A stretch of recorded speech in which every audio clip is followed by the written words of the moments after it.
How is the state politics? Ferocious. I mean, bro, like I wasn't used to that type of shit, but um, a lot of like the racist thing in prison is crazy to me because it seems, for the most part, when you get to them facilities, bro, it's like a war zone, right?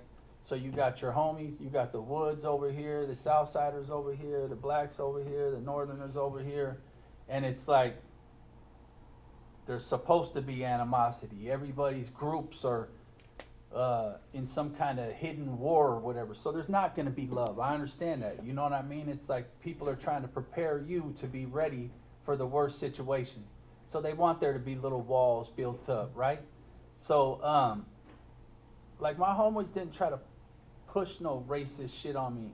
They was like, I don't know. I felt like we was in there hustling. I know that everybody stuck to their own thing. You didn't do shit with other people, and the politics in state prison was good. Because I know, people always ask like the difference of as far as how different races run their shit.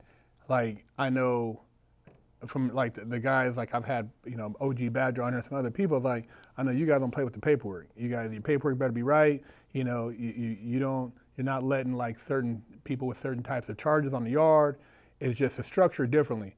And then other coaches are more lax. They're like, oh, that's the homie, whatever. And it's like it's a different setup. So I know as far as like from what I've heard, in the state, it's a very tight ship.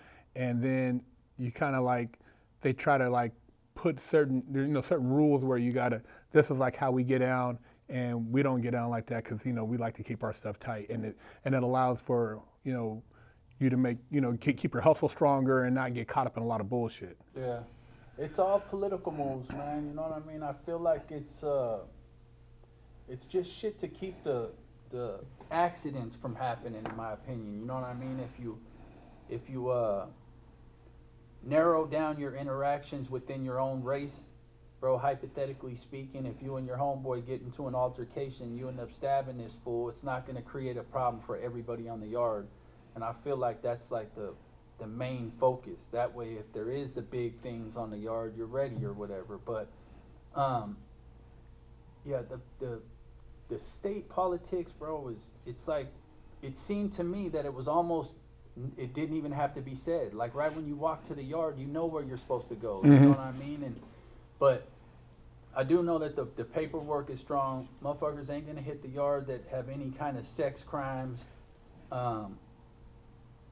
Cats stay on top of that type of stuff, bro. So, but I thought for the most part, a lot of people did that. But I know, like in the feds, it was different though, bro. Because sometimes people overlook, like even religions. Like some people will come to the facilities and they got some kind of heinous crime, and they're like, oh well, I turned my life over to. Like, yeah. Not yet, yeah. You still up in here? Yeah, you still got to make your way through this gauntlet, homeboy. We ain't letting that happen. Was there anybody in there, like as far as in the state, where they had like an impression on you, like as far as like maybe like a role model, anybody in particular? Because I know in the feds, I had two guys in particular that really had an impression on me that helped me look at a lot of things. Because as a young person, I was kind of looking for it because I never really had a father. I was kind of looking for like maybe a father or uncle or some type of elderly mentor. And I had an older white cat, Vietnam vet. He laced me up on a lot of game, and there was the older brother, and that's who I kicked it with. I don't really kick it with people my own age because I was in my early 20s. So was there anybody that you kind of like took to that maybe knew of you from the street or just met you in there and like kind of laced you up? My celly, man. My celly, I feel like because when I got there, bro, I was on a little head trip. Like I wanted to try to make my name and all that, and I wanted to be the person that was stirring shit up and all that type of stuff. But my celly, who I ended up like living with almost the entire time I was there, he was running laps, and he was from my county. So the other homeboy that was there, I knew from the streets.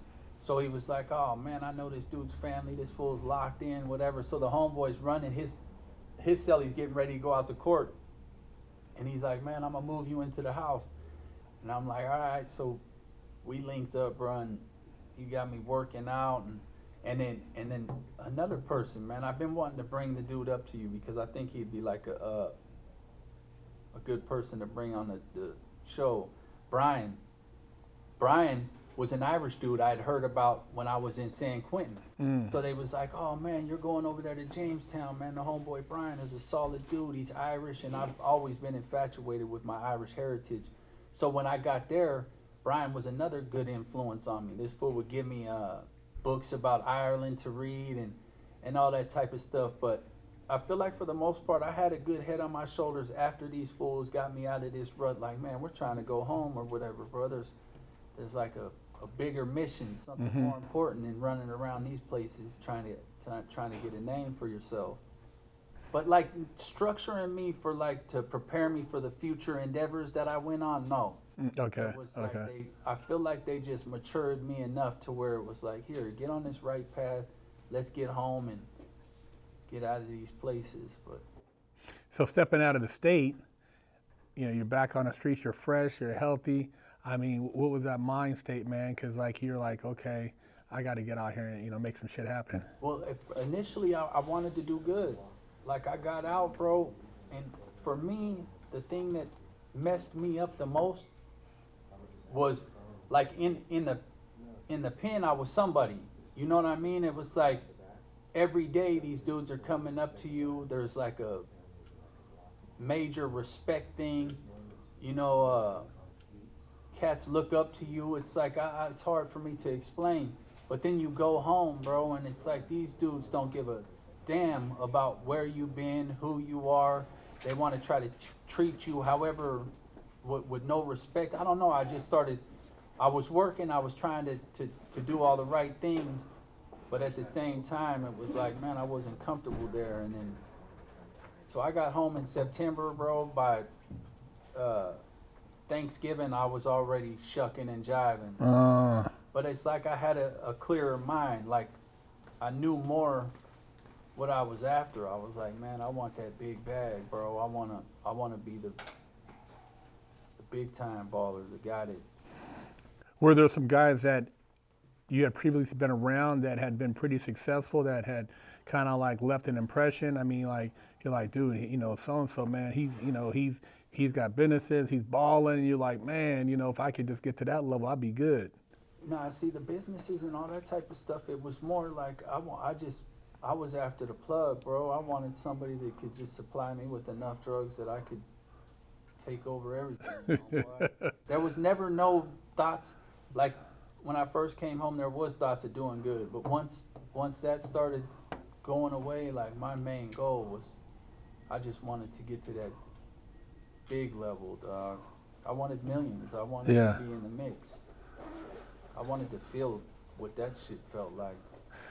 And as you kind of got deeper into the game, did you align yourself with other people that kind of like were showing you like how to make the bigger moves, or you kind of learned everything on your own? Because I know sometimes like, having somebody that shows you little ins and outs so you don't get caught up, it prevents a lot of bullshit. So did you have to learn on your own, or was somebody kind of like, hey? I feel like my parents, I feel like my mom, because my mom was in the game for hella long, bro, and it's probably started going haywire once me and my brother started being crazy. But yeah, no, I think it was like a free fall, bro. I feel like I maybe was trying, because honestly I was a goofball. I liked the attention, even if it was from the cops, you know what I mean? It was just like I didn't move right. So I mean, we was in the bars every night fighting.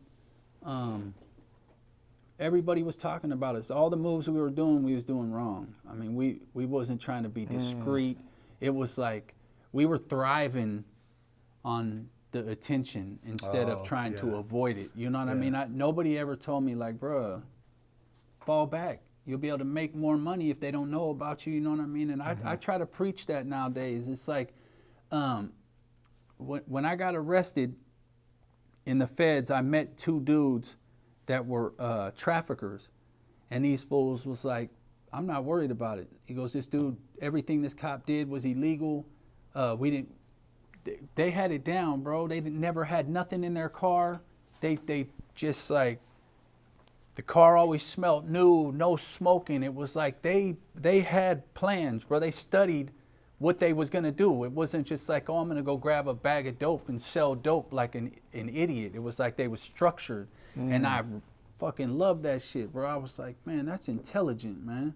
I'm over here selling drugs. I don't know if I would have took the time to know traffic laws like these dudes did. It's like people look at criminals, for the most part, maybe a lot of them are dumb. But every once in a while, you find them dudes that are like, you know what, I'm going to study the law. That way I know if these dudes pull me over, what they can and cannot do. And had I known that, bro, I would have never got arrested. Or even if I did get arrested, the whole thing would have been different because I would have been more familiar with what they can and cannot do.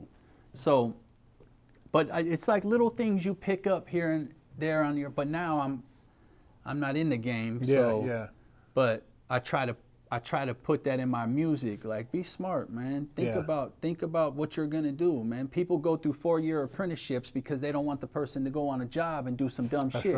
That's right. It's like you know, logically you think about let's say a police officer going through cadet school. They're not going to the streets the same day to go patrol the block in Oakland or somewhere. You know, you gotta have, you know, some training. And so when you, like you said, when you look at, that's what made me, when I went to the feds, bank robbery, and then I get to talking to some dudes, and I'm like, damn, these dudes are on some other shit. Like you said, they knew the law. You know, these guys were flying planes. They had a hookup. They knew how to come in at certain times. They, you know, everything. It was very organized. Where I think like, damn, you know, how much thought did I put into the shit I was doing? It wasn't, you know what I mean? It wasn't structured in any form or fashion. It was kind of like, okay, it sounded like a decent plan, and you just ran with it. It's about bettering your options, bro. It's like the more you know, the more powerful you could be. Don't be a dummy if you're gonna sell drugs. Yeah. Learn as much as you can about your rights and what they can and cannot do. So, but yeah, it's I was never like that, unfortunately, when I was in the game. Because, like, even though I wasn't ever a tweaker again, I still partied. You know, I still go to the bars, drink, do powder. But it's like, I think after the Fed case, bro, I finally matured mentally to a point to where now I know what I want in life, bro. It's like, and I know that you have to work for it. You have to know what you're getting into and all that type of stuff. But it was too late for me to know all that while I was in the game.